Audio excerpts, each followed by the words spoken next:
Hi, I'm Lane Parker with LakeConroeTXOnline.com. Today I'm going to interview Wayne Keller, founder of Caiden's Hope Foundation, which is a really great nonprofit organization with headquarters right here in Montgomery County, Texas. But it serves families across the nation, helping them financially in times of crisis.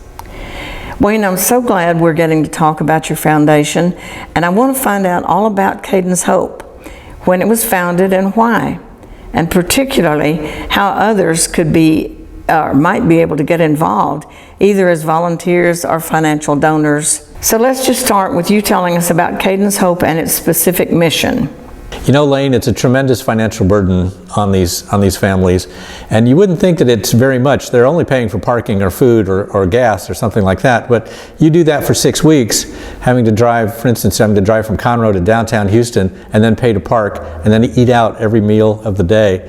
And those are the lucky ones, the ones that don't have to have a hotel. But there are some families, in fact, I'll give you an example. If you live in Nevada, Arizona, Idaho, Montana, any of those states, these families usually go to Utah. So they go 6 hours, 8 hours away from home. And so now they also have to have hotels to go with that. So what we do is we try to do our best to help with all those expenses, the ones that people never remember and the ones that are just hitting these people straight on in the face when they get to the hospital. Wayne, I often hear from nonprofit organizations about how difficult it is to get donations, to let people know and understand how important their mission is and how their donations, no matter how small, make all the difference in whether they can accomplish their mission. Do you find that people often seem to hear about the ways Caiden's Hope helps families with babies in NICU and even praise your efforts, but just don't seem to follow through to help? Well, overcoming that is probably the hardest thing that we have to do, and we have to do it every day of the year, 365 days a year. They're working hard for this money. They've got their own expenses. They've got their own kids in school, their own things that they have to buy. And so we understand that not everybody can make a donation. We had a young mom, she was a teenage mom living in Alabama. And the Ronald McDonald House at her hospital charged only $5 a day. She could not afford $5 a day. Well, we ended up paying for about 2.5 months for $5 a day so she could stay at the hospital and take care of her child. Like I said, we ask for donations from people, and primarily it's through Facebook nowadays, but we ask for donations from people all the time. And sometimes we get a response and sometimes we don't. And if people say, well, I want to help, but I can't, I understand. If you can, then we certainly really do need the money.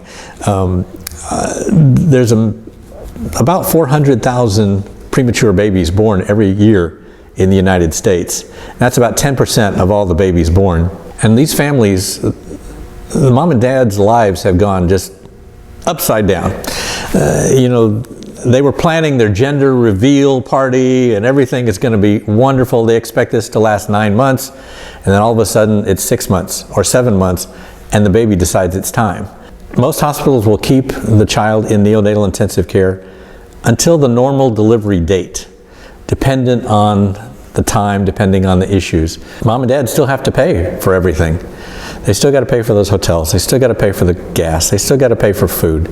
And if they've got other children that are still at home that have to go to school, either one has to work, maybe both of them, to keep the insurance going, well, those babies don't always get visited like we wish they would. And if your $5 added to your $5 added to your $5 can make a difference and allow mom and dad to be able to be at the hospital to take care, and we think personal care is the absolute best. If they can take care of that baby, then everybody in the world is going to be better off for that. Wayne, soon you'll be celebrating, as you said, you'll be celebrating your 10-year mark with Caiden's Hope. Looking back to 2010, when you founded this organization, could you have even imagined the numbers of families you've helped and the impact you've had on those families? We wrestled with this idea for about 6 months, and in October of 2010 is when we really got it going. And we set our goal at helping one family for the balance of 2010. We ended up helping 5. I really had no idea. All I know is that God put on my heart and on my wife's heart that we needed to do something. We're going on 10 years, And of course, we want to continue it as long as we possibly can, because these families really do need our help. I understand you don't often get to meet the families that you help, but tell us about any that you might have been able to get personally involved with and might have kept up with through the years. Well, Elaine, you're right. Most of the time we don't get to meet the families. I wish we did, but most of the time they're in other states and it's just not, feasible. But there are two families that live in the general area of the Woodlands that we've gotten to meet over the years and have really come a long way in helping us with trying to raise funds and get the word out to other families. One of them, their son was full term. Now you're saying, okay, well, I thought you just dealt with kids in neonatal intensive care. Well, just because you're full term doesn't mean you don't go into intensive care. When his mother was pregnant, the doctors knew that something was wrong with his heart. They weren't exactly sure what, and they waited until he was born.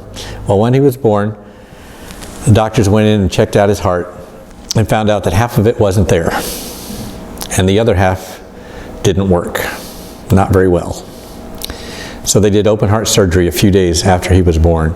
This family's life was literally turned upside down with a child that had to have open heart surgery 2 or 3 days after he was born. What was it like to meet face to face with that grandfather you were telling us about?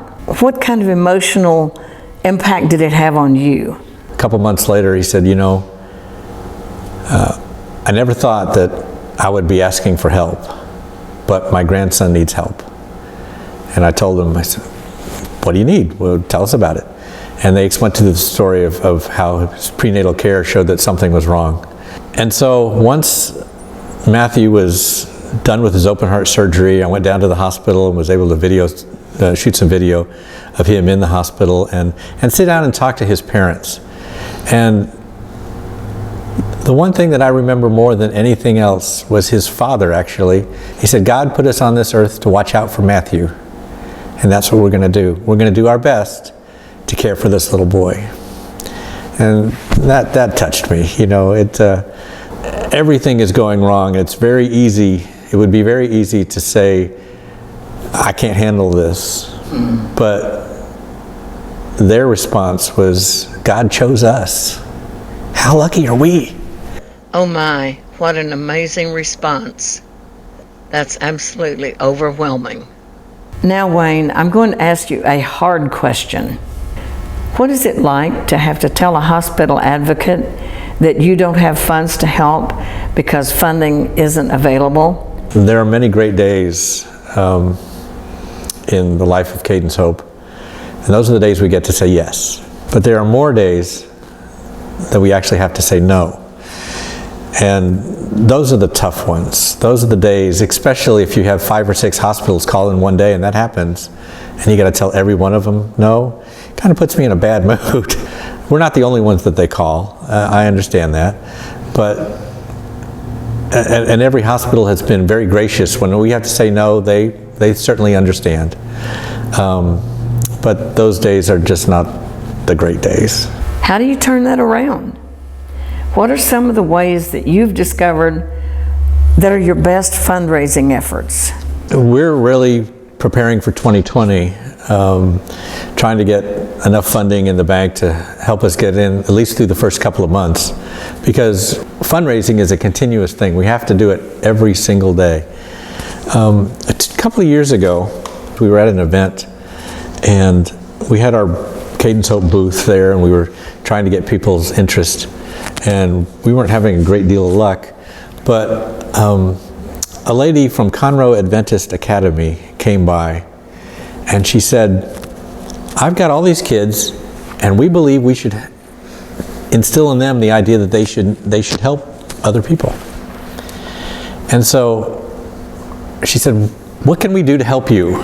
This is a calendar for 2020, and it's all the artwork, like this giraffe, and we're all drawn by students at the Conroe Adventist Academy. And so we made a calendar out of it. And we'll be offering that calendar at our next event. Wayne, we're right here with the holidays, and I know you're focusing on the holidays as a special time for people to help. Tell me what kind of activities you have going on right now to help your end-of-year fundraising? Coming up soon, we've got a event in downtown Conroe, Texas. It involves three of my favorite country music artists: Jared Starrett, who's normally the front man for Jared Starrett and the Hired Guns; Kenna Danielle, who grew up in Conroe, Texas. She lives south of Dallas now, but I've known her for a couple of years, and she had talent back when she was a teenager. You should see her now. And then the lady who has become our national ambassador, Mary Sarah, who was on The Voice in season 10, came in 5th place, and then went straight from there to the Grand Ole Opry in Nashville, Tennessee. All these artists have graciously donated their time so that we can have a show at Pacific Yard House. I have yet to be turned down by a country music artist when I've asked them to sign a guitar. And when I tell them why I want them to sign a guitar, they do their absolute best to make sure it's done, and some of them have done it many, many, many times. So we've got some guitars signed by Kyle Park, Kevin Fowler, Randy Rogers, Michael Martin Murphy, and a bunch of others. We're very, very lucky to have a guitar signed by George Strait, and we're going to be auctioning off all these guitars on Thursday, December 12th at the Pacific Yard House. Our good friends at Southwest Airlines, they have given us 2 tickets valid anywhere in the 48 contiguous United States. Now here's the kicker. We're only going to raffle off 20, and all that money is going to go to help families in neonatal intensive care too. Those sound like wonderful events, and I truly hope they will be wildly successful. Wayne, thanks so much for your time this afternoon. I wish you the very best with your efforts, and am absolutely amazed at what you do to help families at some of the hardest times of their lives. I can't even put myself in that mindset of what it's like to face the reality that your child is struggling just to stay alive in NICU.